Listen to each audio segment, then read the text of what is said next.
Awas hati-hati ya, menghayalkan sesuatu pada yang belum diraih. Jadi keadaan manusia ada yang disibukkan oleh setan untuk menghayal, dapat ini, dapat itu, tapi dia sendiri tidak berikhtiar untuk meraihnya. Habis waktunya digunakan untuk hal yang seperti itu. Karena itulah kemudian ketika angan-angan didatangkan oleh setan, turun ayat untuk menepis keadaan itu sekaligus memalingkan pada konsep yang benar.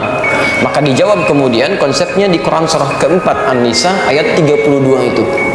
Wala tatamannau ma faddalallahu ba'dakum 'ala ba'd. Jangan pernah menghayalkan sesuatu. Lihat kalimatnya la, ya, yang bermakna nahyi, larangan. Jadi larangan itu harus tegas kita hindari, jauhkan. Jadi cara cepatnya kata Quran, begitu ada hayalan dalam benak kita, la, cepat tinggalkan, palingkan. Ini enggak benar. Ya, ada teman lewat dengan sesuatu yang baru, handphone baru, ada otomatis ada pikiran di benak Anda tiba-tiba, saya pengen juga yang begitu. Kemudian mulai membayangkan sesuatu, langsung hilangkan, tepis. Ini nggak benar. Itu bukan punya saya, itu punya dia. Tapi Quran tidak berhenti sampai menampilkan persoalan, diberikan solusi dari situ. Kalau cuma menampilkan larangan tidak dikasih solusi, orang bingung. Lantas saya melakukan apa? Ya? Maka kemudian turun ayatnya. Lanjutkan, lirijali nasibun mimma iktasabu walin nisa'i nasibun mimma iktasab. Ya, seorang lelaki akan meraih keutamaan atas apa yang telah dia ikhtiarkan. Demikian perempuan bisa meraih apa yang dia harapkan sesuai dengan ikhtiarnya. Jadi kalau dalam bahasa singkatnya, kalau kamu ingin mendapatkan seperti nikmat yang melekat pada dirinya, ayo berikhtiar seperti dia pun telah berusaha sebelumnya.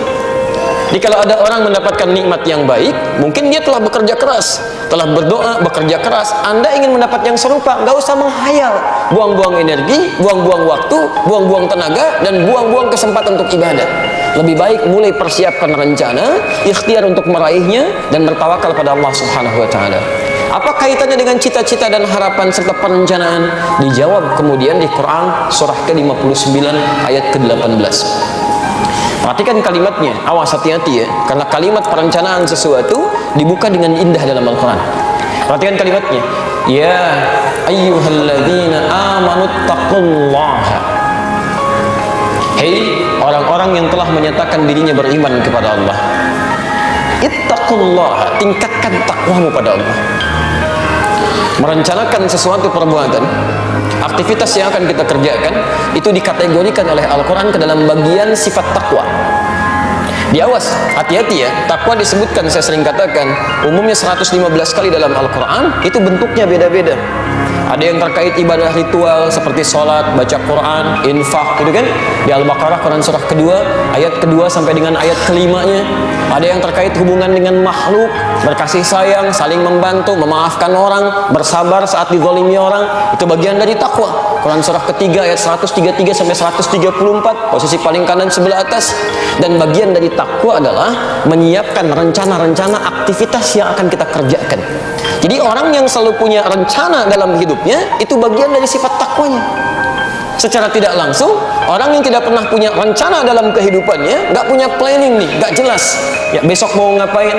Ya, jam 7 ada di mana? Jam 9 kerjakan apa? Dia masih bingung untuk memahami itu. Itu menunjukkan kadar takwanya masih rendah.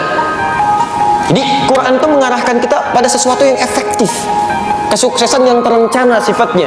Dan dengan perencanaan itu setengah dari kesuksesan bisa kita raih. Ya, teman-teman, bahkan saat Anda keluar dari masjid ini pun ditanya belum tahu apa yang Anda kerjakan, berarti ada sesuatu yang belum terencana dalam kehidupan kita. Habis ini mau ngapain? Belum tahu, nanti aja deh. Nanti aja. Bukan nanti saja, ya. Bukan bagaimana nanti bagaimana, lihat, rencanakan. Dan ketika Anda merencanakan, perhatikan, orang beriman dan bertakwa, rencananya beda dengan orang yang belum beriman dan belum bertakwa. Wal tanzur nafsum ma qaddamat lighad.